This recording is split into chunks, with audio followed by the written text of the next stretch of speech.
Good evening, everybody, and welcome to another session of the Film Studies Online discussion series. I'm Jacob Mazer. I'm the Director of Programs and Education at Bryn Mawr Film Institute, and I'm going to be one of your moderators this evening. Here with me is longtime BMFI instructor, Lisa DeNight. Lisa, how are you? I'm doing great, Jacob. How about yourself? I'm doing okay. Have you ever been to a wedding with no drama? Certainly not. Not as much drama as this one. I have not been to a wedding as dramatic as this one, but all weddings bring the drama. I think you've got that right. Although, as you say, Rachel and Sydney's wedding may have a particularly high dose. So look, we'll talk about it. But before we get into our discussion, let's just go over a couple basic protocols. First of all, please do keep your audio on mute unless you're asking a question. Now, if you want to make a question or ask a question or make a remark, please use that raise hand button. You can see the icon down at the bottom of this slide. Once you're called on, well, that's a great time to unmute yourself and share your comments. And just remember to mute yourself again when you've finished speaking. Now, if you would prefer to ask your question or share your thoughts using the chat function, that's fair game too. You can see the chat button on the screen as well. We're going to keep our eyes on those comments, and we're going to do the best we can to bring questions and thoughts and reflections that come up into the conversation. Finally, if you are joining us for the first time, well, we want to welcome you to our film discussion community. Thanks for hanging out with us this evening. If you're inclined, well, use that chat function to introduce yourself and let us know where you're joining us from. So, okay, now is the time to begin our discussion. And the first hand we have is Jean Beretta. Nice to see you. Please unmute yourself and looking forward to hearing your thoughts. Hi, Jacob. Hi, Lisa. Are Glassman's here? There he is. It was so nice to meet you guys at the theater in person. Hi. Likewise. Anyway, thank you. I thought when I was really surprised when I went to IMDb because seeing that the film was made in 2008, I knew it probably wasn't made earlier, but it just seemed so much like a film from the 70s to me. And it reminds me a little bit of Altman's films, although they're different in that, he's always set back away from the action and catching things like spying on people with the long lens, while in this, you're right in the middle of everybody with the handheld cameras and everything. But both of them are just filled with so much improvisation, it seems, and they give you what seems like such random moments, but you then realize how much narrative is unraveled bit by bit as we go through. So it really had that kind of a feeling to me. And I'm curious to know if you felt the same. But I wanted to ask one question first. Do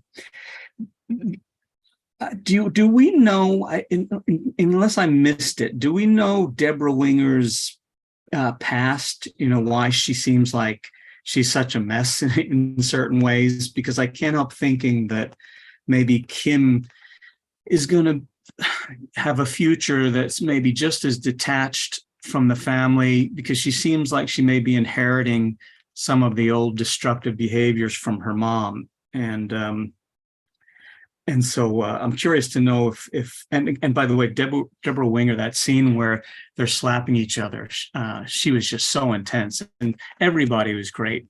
My personal problem is that it's hard for me to watch Bill Irwin and not think of Mr. Noodle from Sesame Street, because my son even dressed as him one year. But anyway, what do we know about her character, guys? Thank you. Thanks, Gene. Really appreciate those comments. You've sort of put the film in context and kind of in contrast with, Robert Altman and other filmmakers of the 70s. I think there may be some other filmmakers who come to mind as well. I appreciate you bringing up Deborah Winger's character, the mother, as well. Lisa, what are your thoughts? Thanks for your comments, Jean. As for Deborah Winger's character, it's interesting that you think there may be some sort of destructive or odd characteristics to her background, because what I come away from the movie thinking first and foremost is that she has completely emotionally removed herself from her family because of her inability really to reconcile the death of her son Ethan. We have so many different approaches in this movie through the various main characters to dealing or not dealing with trauma, and Deborah Winger's path is to take her own path away from the trauma. And so it's a really interesting question, because we only do have these little fleeting moments when it comes to putting together a character for people, but they're all really powerful. And one thing that comes to mind that is both a kind of offhand character moment for Kim, but I think can be extrapolated to say a lot about the parenting of both Deborah Winger and Bill Irwin, is the little kind of offhand revelation that Kim had a past as a child model, or she was on the cover of 17. that was the little detail that was thrown out. And I have to imagine that there was probably a lot of, this is a bohemian family that's pretty wealthy at the same time. And I have to imagine that there probably was some potentially lax parenting on both of the parents' part. And so from just that one little nugget about Kim, you can kind of build a past for Deborah Winger, but her present is certainly not all that inclusive of Kim and Rachel. I'm sorry. I just want to mention, I'm feel embarrassed that I completely forgot the whole detail about the child dying. I was so wrapped up in the destructive, alcoholism and all of that. But thanks for reminding me. That's such an important factor. Yeah, I mean, it's Lisa, I think you have pinned her pretty well, in the sense of I also noticed how much Deborah Winger's character just seems to deal with this sort of grief situation, or the intractability and impossibility of that family dilemma. How do we move on after this? She seems to deal with it by, well, turning off or just going into total denial mode. I mean, one thing that's interesting to note that I didn't really pick up on until a second watch was she's constantly leaving things prematurely. She shows up late and she leaves early, and she leaves without saying goodbye to anybody, or she says things in passing, or she frames a situation such that the conversation can't be anything more than sort of cursory. And she avoids kind of touching it, and she seems emotionally inaccessible too, until it all comes roaring out. And one of the things that I think we'll see, and perhaps we'll talk about this more over the course of our discussion, is various different members of this family circling this trauma, or the two traumas of Ethan's death, Kim's responsibility for it, and her own her own ongoing issues. But everybody sort of comes at it in a different way and sort of copes with it in a different way. Did you have further thoughts, Lisa? Well, I just wanted to acknowledge, Gene, that yes, Ethan's death is an important characteristic of this film, but it really speaks to the power of this film, that you can have a completely different takeaway about addiction and depression, or you can have a takeaway about the crazy stress of putting on a big event, like a big life-changing event. Like I think that the emotional resonance of this film is such that it could even potentially work just as well without Ethan's death, but that is still a very resonant part of this film's fabric, but it's not the thing that it hinges on. And I feel like a lesser film would have had much more of this movie hanging on, the death of that child. So yeah, I appreciate that, that maybe wasn't first at the top of your mind, because there are many things that can be at the top of your mind when you think of this film.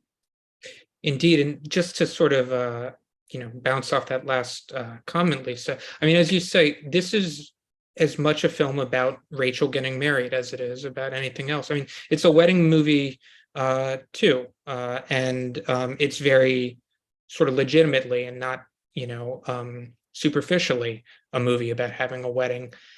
And Gene, you commented on the sort of similar territory of Robert Altman, perhaps, and Jonathan Demme. And, I think there are various other filmmakers who sort of work in these, modes of sort of social and communal filmmaking. I mean, interested in the way that people come together, interested in the way that people interact together, interested in the way that people sort of put on a to-do together. And this is very much, Lisa, you alluded to this in your intro, but this is very much part of Demme's métier, and something that we see in various ways throughout the film. I imagine we'll talk more about that quality of the film as we go. But now let's move on to the Glusmans, who have been waiting patiently. Hello, David and Janice. It's nice to see you. Good evening, and it was nice to see some real live people at the BMFI a couple of weeks back. And this discussion so far is interesting. I'm going to take a slight curve from what I had thought I might talk about, because the issue of the death of the brother, which I'm not sure I got the exact time frame, but more than a decade, and more than a decade of Kim's character in some form of addiction and or treatment. You look at this, Jacob, as you said, on different levels, and perhaps the second time or third time, different issues. But this reflects on things that families sometimes do, and that's bury the real issue. And we find out relatively late in the movie with the slap scene between Kim and her mother, with the issue that Kim, all these years, truly believes that while she's at fault for being a drug addict and leading to the death and driving her brother literally to death, that she has blamed her mother for knowing she's an addict and allowing her to be alone, taking care of the brother. And everybody else in the family seems, and I stress seems because this isn't really addressed, to miss that point, or everybody else also is burying it.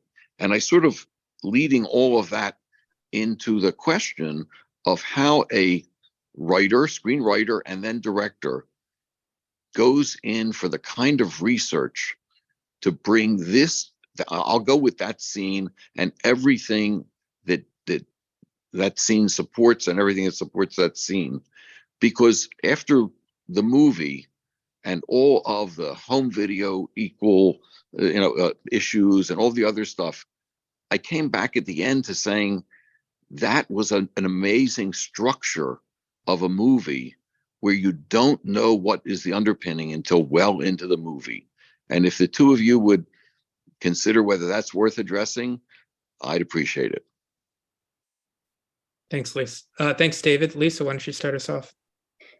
Thank you so much for all those comments. That was really great. And you highlighted so wonderfully just how impressive this movie's structure really is, and how to kind of tie back to the kind of opening comments about how this is so reminiscent of 70s filmmaking.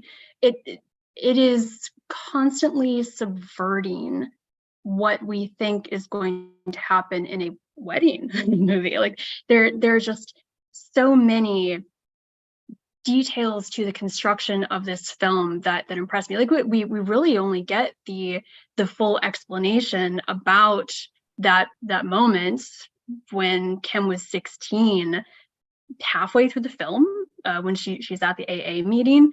And the timeline is really interesting as well. And I kind of like that it's vague, because she does say in that that conversation, or excuse me, that sharing at the meeting that she was 16 when this happened, but we really don't have any idea how much time has elapsed. I mean, probably around maybe 8 to 10 years.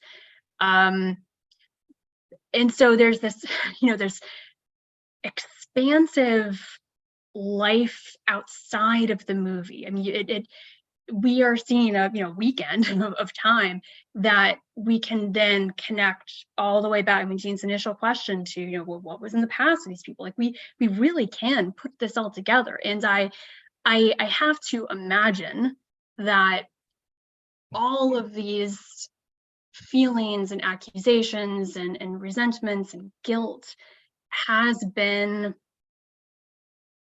probably brought up in some form or another over the 10 years. Maybe not.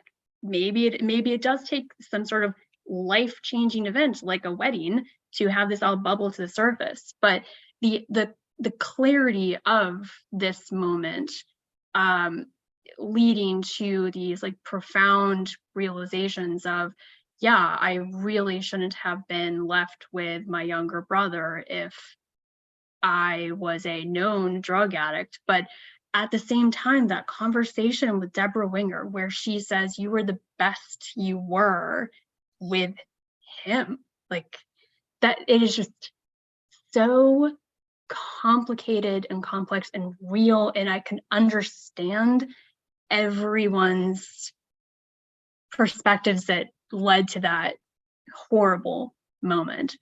But I appreciate your comments about the structure of the film, because I think sometimes people in reviews may dismiss this film's structure and just kind of look at the shaky cam and say, oh, that was, Au Courant in 2008, and just completely miss the fact that this is such a perfectly put together movie, despite its kind of fly by the seat of your pants. The crew was just kind of roving around with cameras.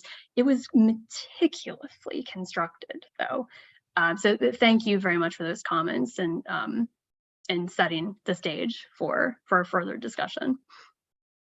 Yeah, a couple other thoughts about the structure, which I agree is just really sophisticated and really deliberate and even precise, however shaggy the film kind of feels at times. My understanding is that there was a fair amount of improvisation in the production process and in the shooting, but I think it was within specific scenes, and the sort of flow of the film was one that was fairly deliberately planned and not something that was kind of retroactively shaped together from from what they'd captured. One of the things that jumps out on a second watch is how much the big revelations are set up in the film. Literally in the first scene, where we have Sebastian Stan making like a 2-second appearance, he is the fellow patient at the rehab. He makes a comment about her driving a car and makes a crack about her, not killing anybody, and which on a first watch doesn't seem a contrivance or a tip of the hat of something that's coming. But, there are various things like this that sort of set up the revelations that are coming through the film that sort of fill out the sort of story and lead us to, the more, dramatic moments and the moments of deeper unveiling and revelation and unearthing and all that. Now, another thing that I like about the film is that, and I think, deserves to be named, is that the film doesn't offer answers for everything. And in situations like this, there usually isn't, a clean answer for everything. I mean, Kim raises the question with her mother, why did you leave me, a dysfunctional drug addict, in charge of this vulnerable person? which is a serious question. And her mother says, well, you weren't supposed to kill him. And neither one of them is wrong, and we don't totally have all the information to understand that whole situation with clarity. I mean, we don't know what's going on with the mother, or what that household was like. But I mean, in life, there usually isn't just one thing, that sources the trauma, or that, is the cause for the event. And this one thing that can be solved and, or faced, and then, everything is clear. I mean, most family lives, and most psychologies and most histories are very tangled and very layered, and oftentimes obscure, and sometimes unexplainable. And, I think the film does a good job of preserving, that feeling, and giving it a kind of organic sense, in an organic sense, to the trauma and the history and the baggage of the family, but also giving us enough structure to have it make sense, and to give us some bearing, and to allow it to have some resonance. We have some other hands up, but before we go there, I just want to bring in a comment that was made in the chat. This comes from Gloria, who says, quote, "Why was there an Indian-themed wedding? And what can you tell about the unending dancing at the end? I found it boring." So thank you for that comment, Gloria. Lisa, can you speak to that?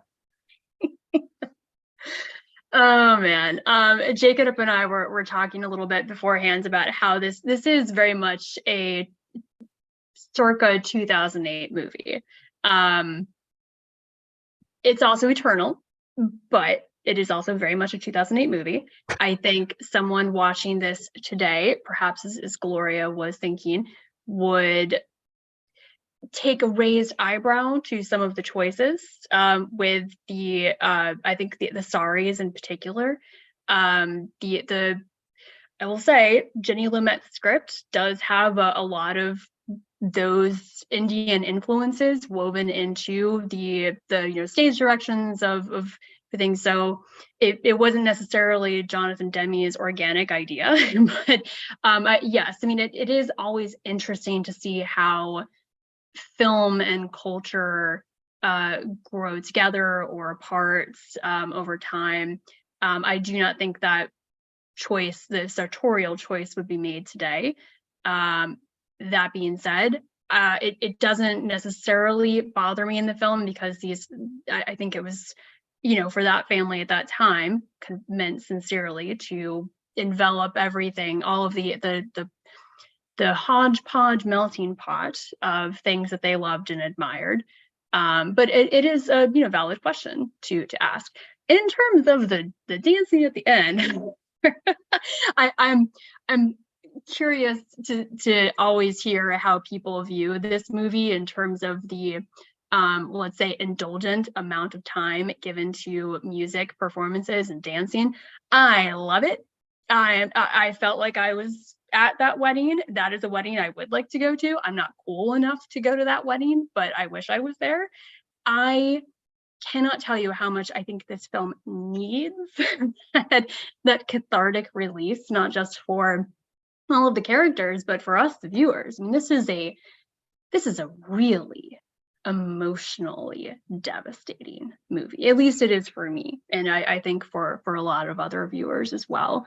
And to just have that real moment, protracted moment of enjoying the wedding is just so fun and cathartic, and it leaves you, as Jacob said, I mean, not everything has answers in this movie. I don't know if Deborah Winger and Anne Hathaway's character will really ever come back from that horrible moment of violence between each other. Like there's so much that's left unresolved, but yet I at least exit this movie feeling such a remarkable amount of joy for just having been enveloped in this family's love of the musicians and artists and their orbits, and having been able to spend that time with them. And of course, I mean, to directly answer your question, I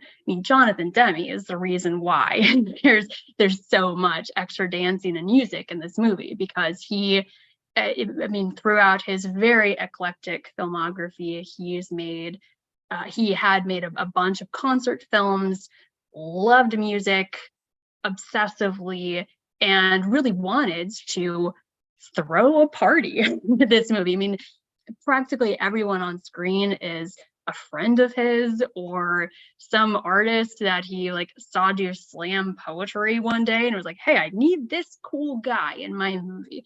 So while it may be boring to some people or indulgent, I'm not trying to say that isn't incorrect viewing, but I love it, and it's very, very on brand for Jonathan Demme. Yeah, I like what you were saying about the catharsis. I mean, there is this sort of feeling, and this is kind of what like my experience of real weddings are like too. Is like once you sort of get through the drama and get to the point where it's like we did it, like that feeling of release is nice. But I think I think an important thing to note in it too is to sort of watch Kim, Anne Hathaway's character, through that scene, because she acts, Kim acts a little different during that section than she has, prior. It's sort of after this, really dark night of the soul she has, and this really harrowing encounter with her mother, and this whole sequence of events that really dredges up kind of the most difficult and ugly things. But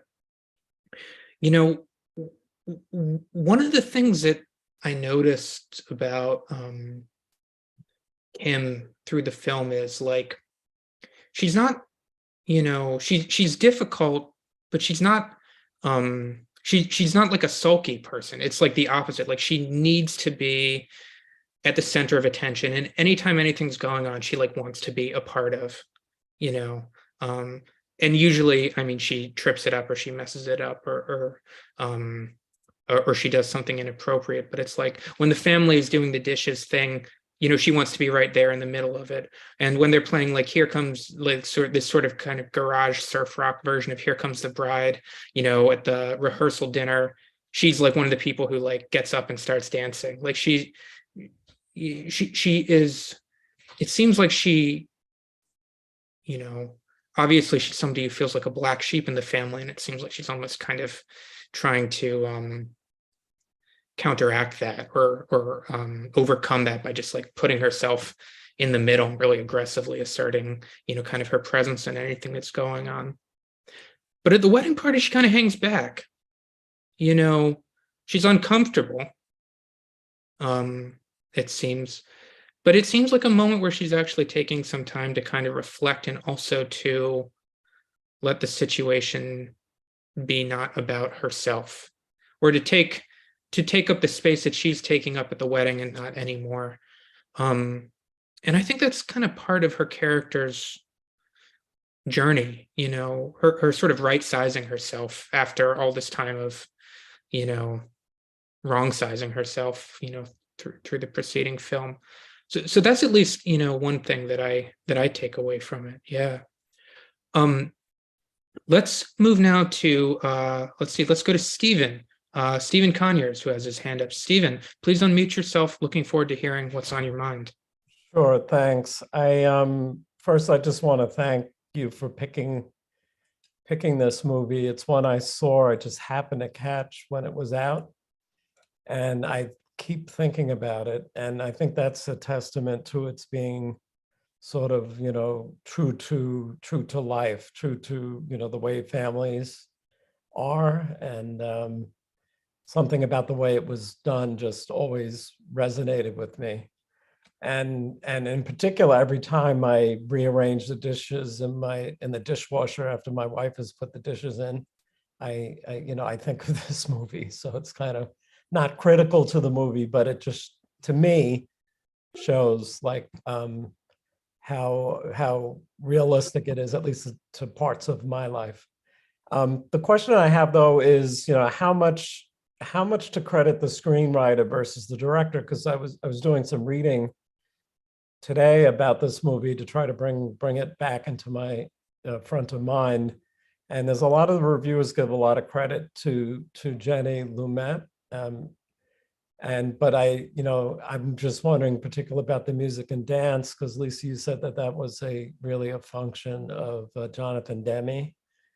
I know that the characters were, created as, someone who's big in the music industry and someone else who's a performer.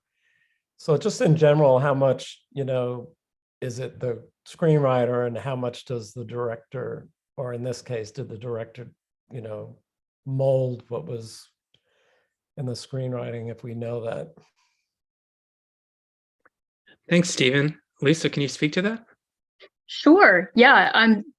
The script is pretty much as is in the movie. There are some scenes, there are a bunch of deleted scenes, if you can believe that, with endless camera rovings. There's a bunch of deleted scenes, but the script is pretty faithfully executed in the movie. And so I think it's a really wonderful blend of directorial decisions complementing the screenplay. In fact, Demme was really taken with it. He was kind of in this period where he was only making documentaries. It had been 4 or 5 years since he had made a feature narrative film, and he kind of thought, even at the time, maybe I'll never make a feature film again. It's fiction or narrative. And Sidney Lumet called him up one day and said, "Hey, my daughter wrote this screenplay, and I think you would really like it. You should read it." So he thought he was just going to do Sidney Lumet, his friend, a favor and say, "Oh, thanks, it was great. No, thank you." But he ended up absolutely loving it. He, throughout all of his films, it's always kind of this tension between plot and character. Sometimes I feel like plot is less interesting to him than not just the main characters, but every single other person you see on screen. Like he could be just as interested in the pharmacist in the background, as he is in actually advancing the plot sometimes. But this, because there isn't a ton of plot, really, I think it is a perfect blend, because it allows Demme to focus deep on what the screenplay does offer, and then fill in the rest of the film around it with what's most meaningful to him. I mean, all of his films are so personal, really. So he gets to, invite all of his musician friends and have a party, while also getting really deep into the very emotional content of this script that appealed to him in the first place. Yeah, I agree, Lisa. You mentioned how much Demme is invested in just kind of developing and letting the characters sort of have space and breathe. And it reminded me of a remark you made in your introduction, which is that Demme loves his characters. And that is one of the qualities of the film that I think gives it the sort of, I don't know, the feeling or the texture that it has, which feels very much to me it feels very much in Jonathan Demme's mode, and when I say, or when we talk about Demme loving his characters, well, what do we mean?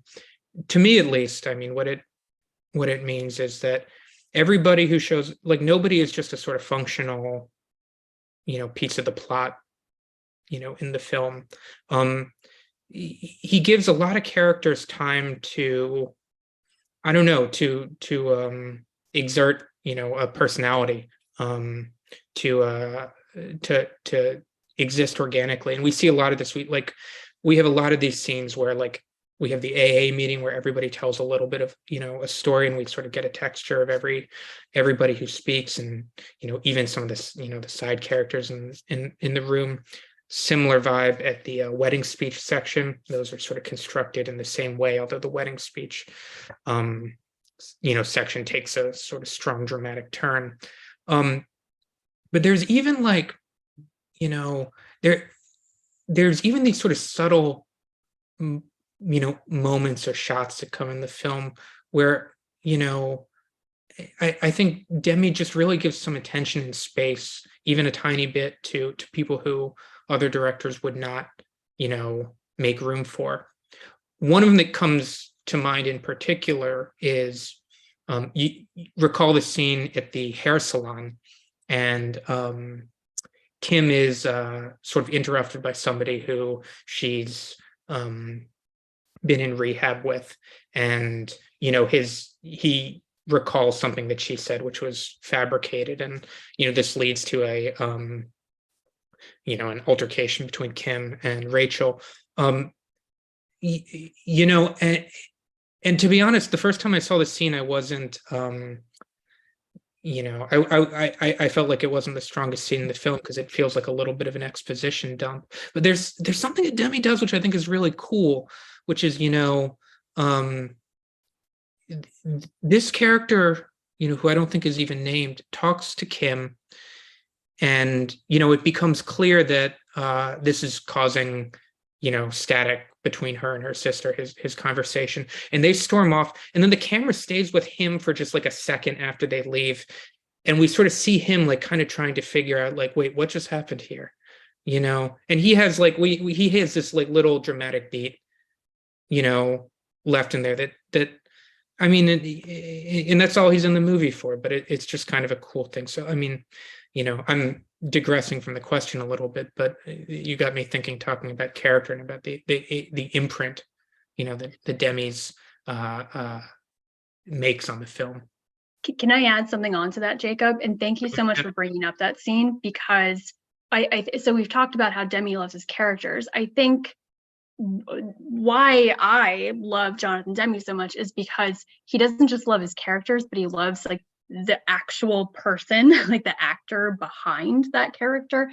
And that I also forget the gentleman's name at this point, but that particular person in the scene with Kim, he was a PA on Silence of the Lambs, and Demme just like loved him, and so he put him in a couple of his films that he was in Philadelphia. He was the guy who like propositioned Denzel Washington's character, and I think he's been in one or two others. Like I think the reason that this movie does exert this kind of like magical texture is because not only does Demme love the characters, but every single one of those people is like someone that he like hand selected to be a part of this, which makes it feel all the more special, kind of knowing that in the back of your head. And just one comment for Steven, because you brought it up first, that dishwasher scene, oh my Lord, that scene, I cannot load a dishwasher without thinking of that. And I'll just add that scene, Jenny Lumet was drawing from her own background. One time, as she's described, her father, obviously very famous director, he probably had tons of events like this wedding where you have all sorts of cool, awesome people congregating in one area.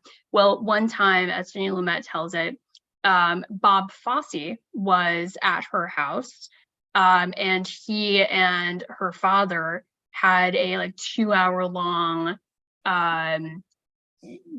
contentious battle over who could load the dishwasher better. So that was directly lifted from Jenny Lumet's backstory and placed into this film. And I think everyone who sees this will be able to connect to something like that. Like, even if we don't have an insane family like this, like the moment where the family comes back from the rehearsal dinner and Rachel pulls out the dictionary to look up the definition of amends, which is so passive aggressive. Like that is something that my family did all the time growing up. So there's always going to be some nugget in this film that just makes you connect and makes it all the more real and vital. So thank you for sharing your love of the dishwasher scene. A+ scene.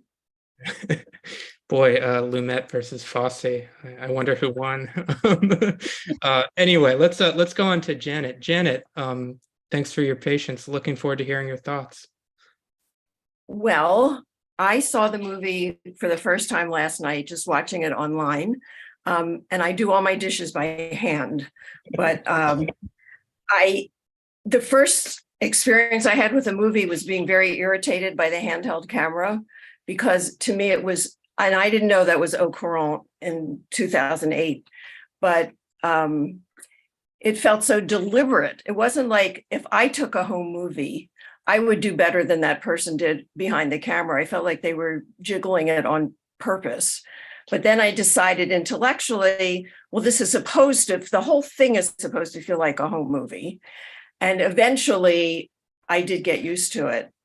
And then I was having trouble because I found the character so annoying. And I wanted to, I stuck with it because I knew I was going to participate this evening, but I really wanted to run away. But I think that part of it was eventually because it did remind me of a real family. And the self-absorption of Kimmy, I just had a family member here for 2 weeks who's having some problems and had to be the center of attention all the time and doesn't realize it, is just trying to work their way through something and thinks that's the purpose of being together. I did feel in general, and this happens a lot in movies, that the family is extremely well-to-do and leading this very cool life and is not concerned about anything else that's going on in the world. So that's just sometimes just seems to be the nature of cinema, but it does bother me.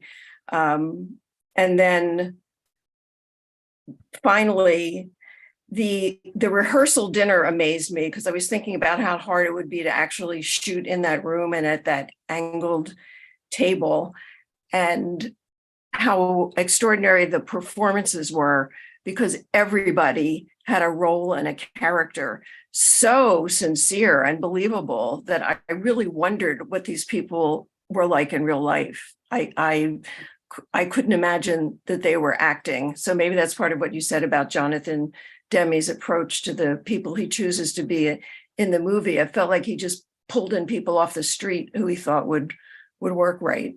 And that's the end of my description of my experience.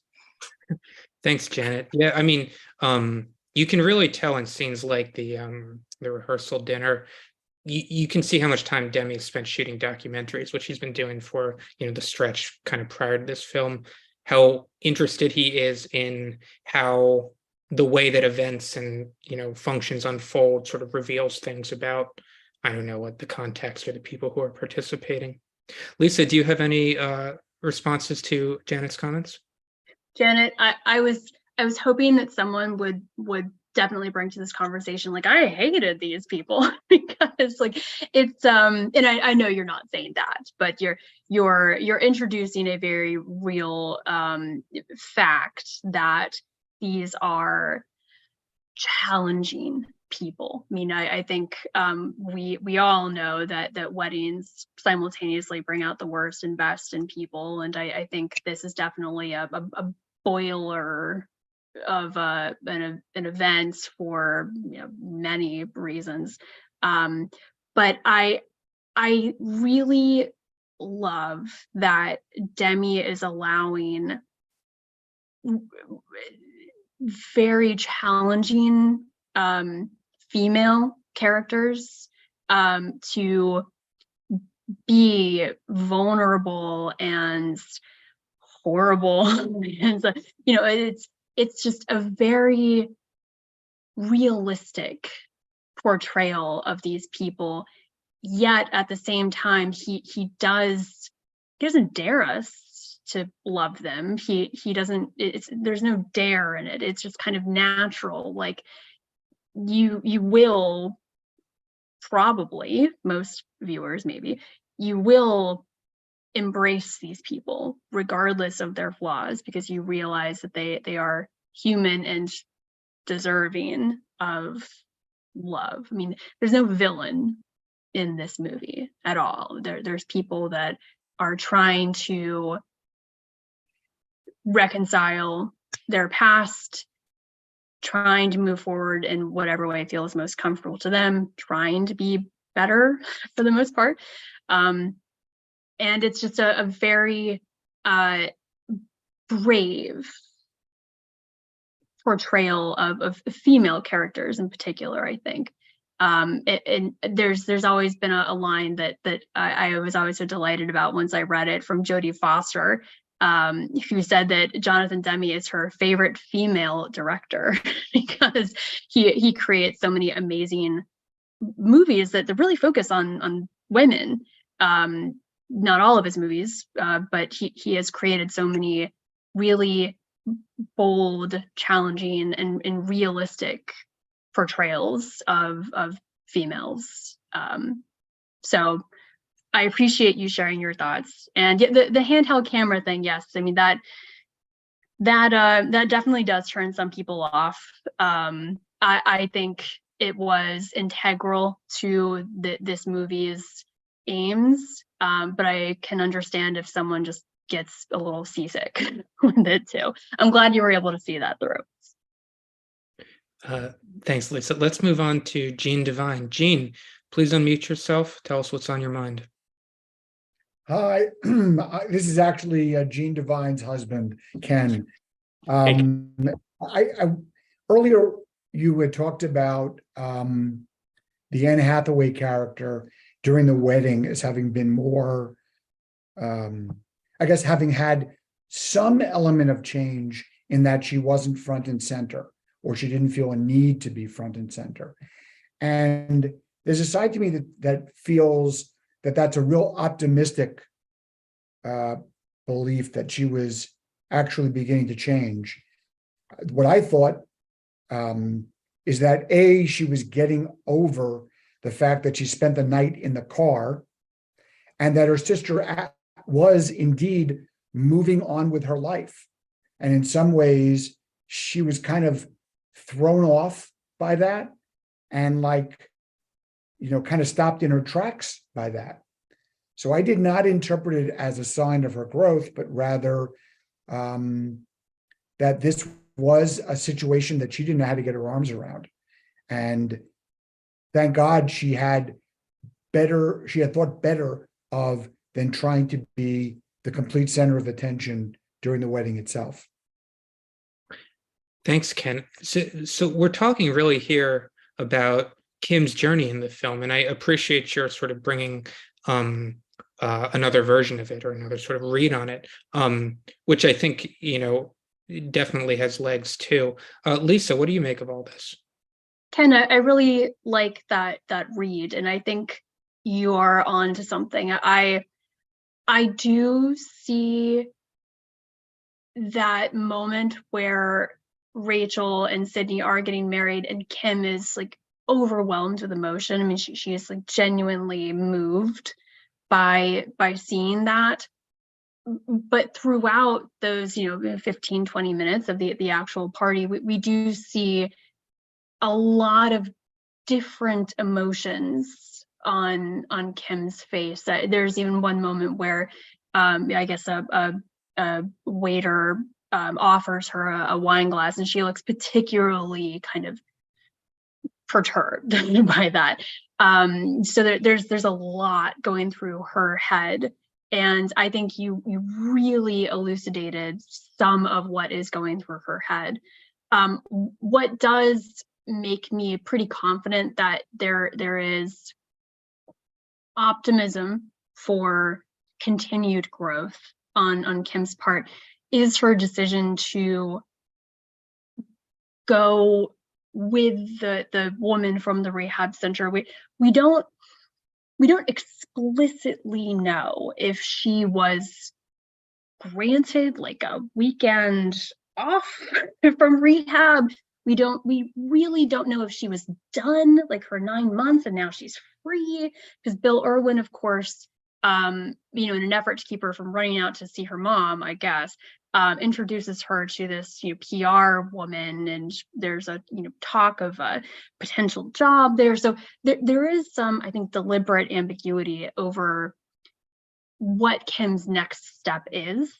But I think leaving it with Kim choosing that support of rehabilitation, of recovery, I think that does cement for me that she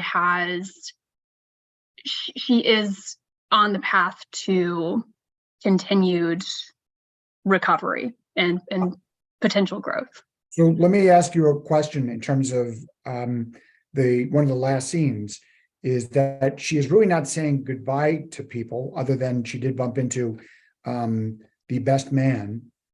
She did not, at least from what I gathered, say goodbye to her father, which I thought was significant. And yes, she's going. I had the sense, and I could be wrong, that she actually called the woman to pick her up.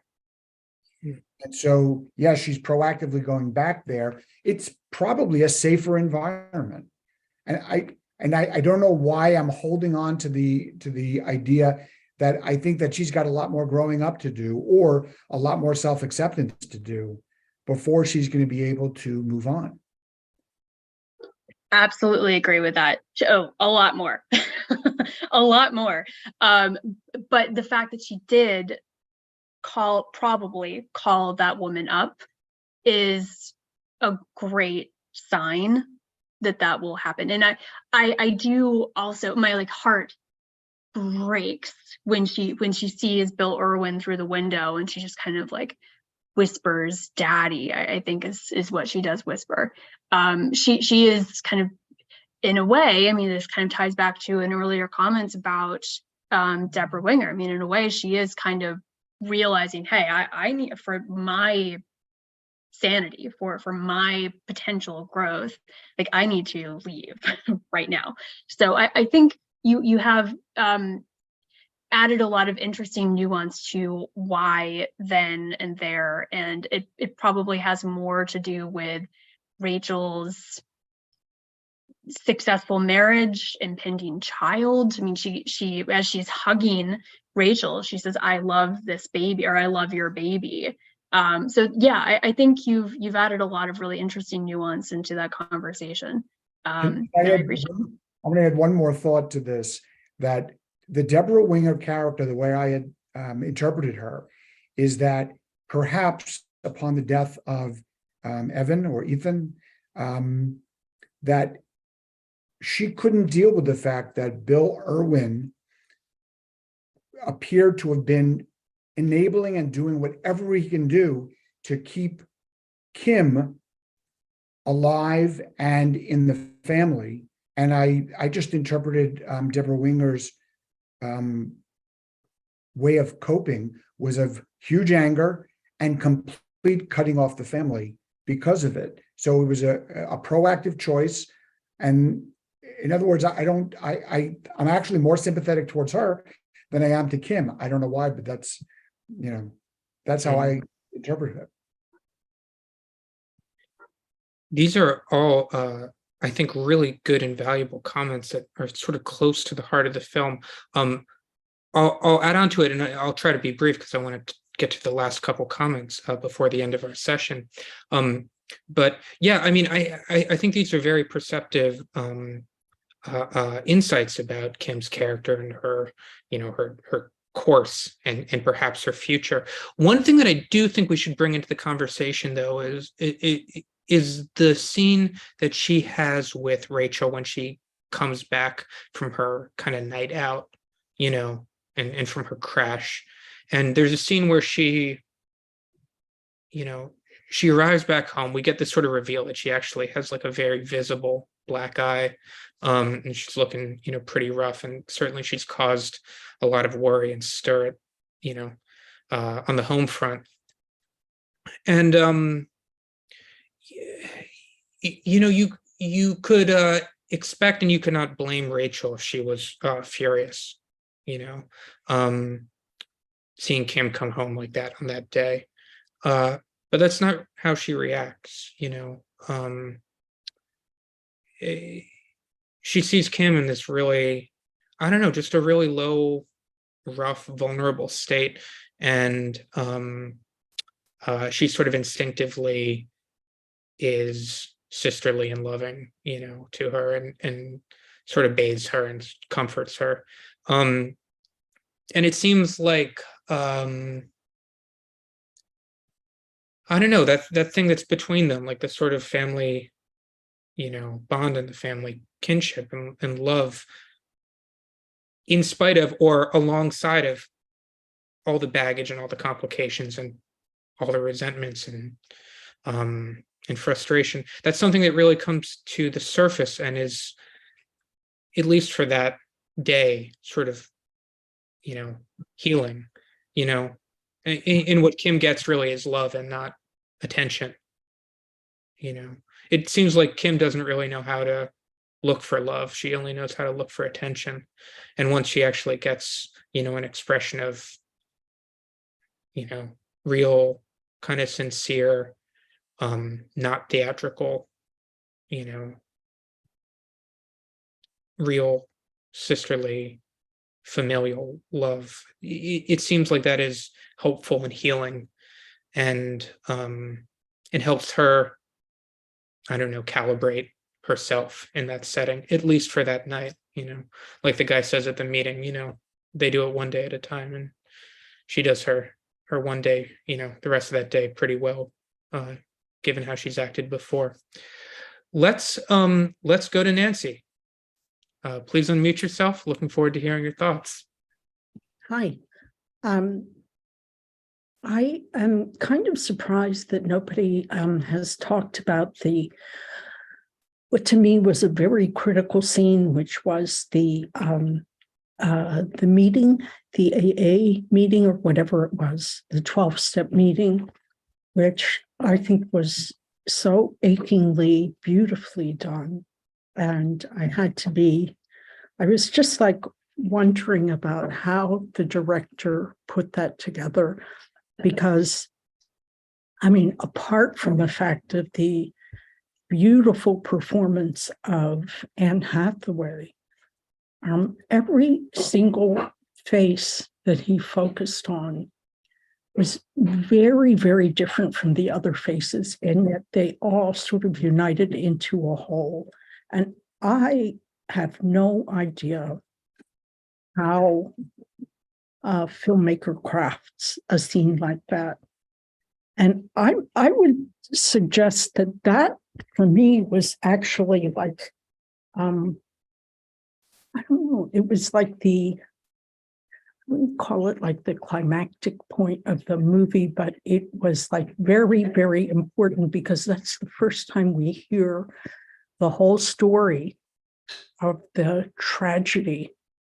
So we've seen hints of it leading up to that, and then we hear the story, and then suddenly we understand the just like intolerable dynamics and tensions in that family. I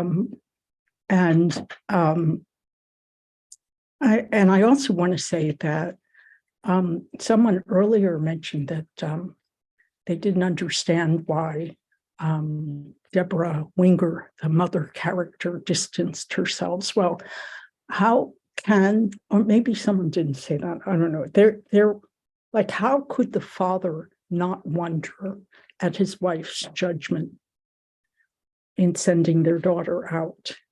And how could they stay together after that disaster? I don't know. I thought I'd put that in. I really appreciated Janet's comments about the craft of the film and how dislikable the characters were and so forth, and how jerky and disorienting it was. But there were these unbelievably beautiful moments, beautifully crafted. that this was my second time seeing it and that I missed the first time. So I would suggest you maybe look at it again. Thank you. Lisa, your thoughts? Beautiful comments. I really appreciate them. And even though that centerpiece AA scene is truly special, I do want to kind of bring into conversation the first AA meeting as well, because the way that Demi constructed these, yes, there is obviously a script, but there is a lot of improvisation in this film too. And for those AA scenes, first of all, a lot of those actors, again, or non-actors for that part, Oh, really? Demi had already worked with in documentaries. That the minister in the very first one, the man who's kind of speaking, kind of addressing people in the first scene of the AA meeting was from a documentary that Demi had made about a decade ago, a decade prior, and he just kind of stayed in touch with. So a lot of these people, again, are people he knows well and chose to be in these scenes for reasons untold, I suppose. But he had obviously, and Hathaway's portion was scripted, but everyone else's was not. They were supposed to, these actors or non-actors were kind of given the instruction, like, come with your speech, essentially, or come with what you're going to share. And so what you see in that first scene is literally people reacting to what others are sharing for the first time. And then what I love about there are many things I love about that kind of centerpiece scene where you do hear what happened to Ethan and everything relating to that pivotal moment in Kim's life, is that towards the end, in fact, at the very end of her sharing, she kind of alludes to whomever had shared before, something about, forget the exact lines, but it's so that's why I look up, or if you look up to God, I look to this. I forget the exact way she put it, but there are other, these were deleted scenes, of course, but that just kind of anchors that scene all the more in the collective sharing that was going on. I mean, obviously that's a pivotal moment in the entire movie. It is kind of an emotional climax in some respects, but it's still a part of that collective fabric of the scenes.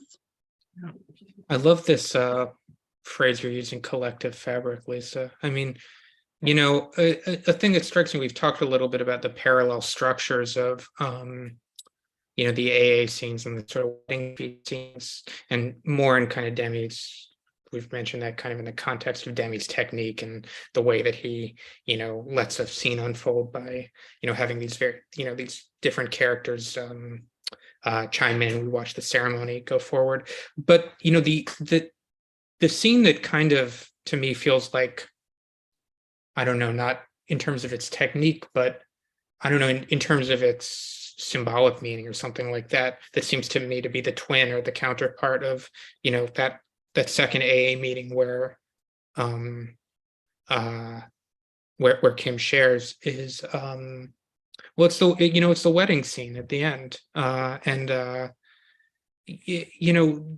Demi's ethos really is, in Demi's eyes, I think, and in his vision, people are best together. Like there's something that's really healing and really, really energizing and really vital about people sort of being together and doing this thing together, and unifying together. Demi is the opposite of hell as other people. We even have somebody at the wedding dinner saying this is heaven. This is a rehearsal for heaven. And so, I think obviously those are sort of, the wedding and the meeting are sort of different circumstances, but these are sort of moments of fellowship and community and communion that I think there is some parallel there. We have time for just one more comment, and I'm going to take one from the chat, which is from Emily and Ron Levine, who write, could you talk about Rachel's friend who was to be the bridesmaid and act as Rachel's good sister? This is Emma we're talking about. She was over the top cruel at times, says Emily and Ron. Thank you for that comment, folks. Lisa, what do you think of Emma? I have such an arc with Emma, because I also think that she's just like kind of nasty at the beginning, but then that scene where, you know, at the very end, she like stumbles out of the bedroom and, you know, she looks extremely hungover. I kind of get to love her by the end, but she is kind of that, you know, platonic ideal good sister. I guess it's a very good mirroring of Kim. That actress, and I say actress loosely because this was her, I think, first and only acting role. Demi knew her since she was a kid, and he decided that she would be good in this part. Yeah, I completely know who that person is. She loves her friend dearly.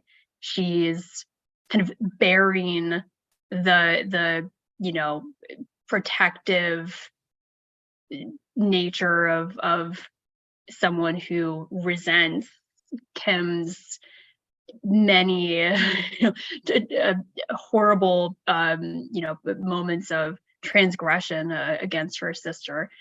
Yeah, she is kind of nasty from time to time, although she has some good laugh. I have kind of giggled at a couple of things she said, I'm not gonna lie, but she's just a great addition to that dynamic. Yeah, I come around to Emma at the end a little bit too. You know, she's hard to deal with through a lot of the film. I mean, we see her kind of from Kim's perspective to some degree, and you know, Emma is like the perfect person to aggravate Kim.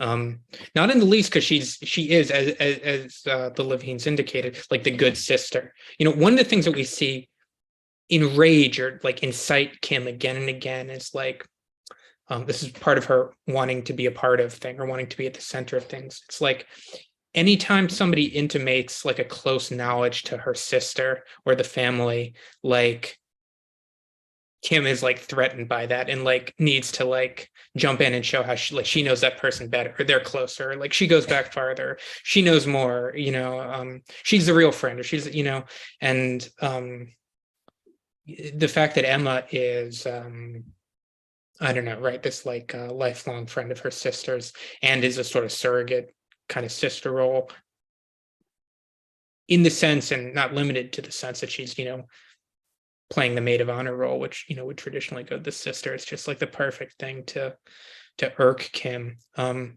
right, like you said, I mean, it's like the guy at the hair salon. I mean, Demi gives like Emma one of these like, you know, 2-second moments, but you see her at the end. I don't know. I always feel like Emma's okay. After all, you know. Exactly. Well, You know, look, folks.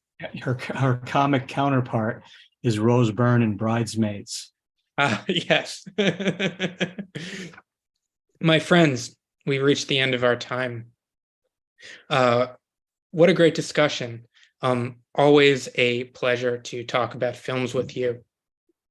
I'm hoping that you will join us at our next Film Studies online session, which is going to be on Monday, March 13th. And the title is Hush Hush for now, but we will be announcing that on Thursday. So please keep your eye on our website and on our emails. It's a good one. We also have a bunch of terrific in-person education opportunities on deck over the next couple of months. You can see some of those on screen here, and it seems appropriate to give a special shout out to our Cinema Classics seminar on Philadelphia, which is, of course, one of Jonathan Demme's biggest films in terms of its, you know, success. And it's a film that is both very good and also historically interesting. That's on March 14th.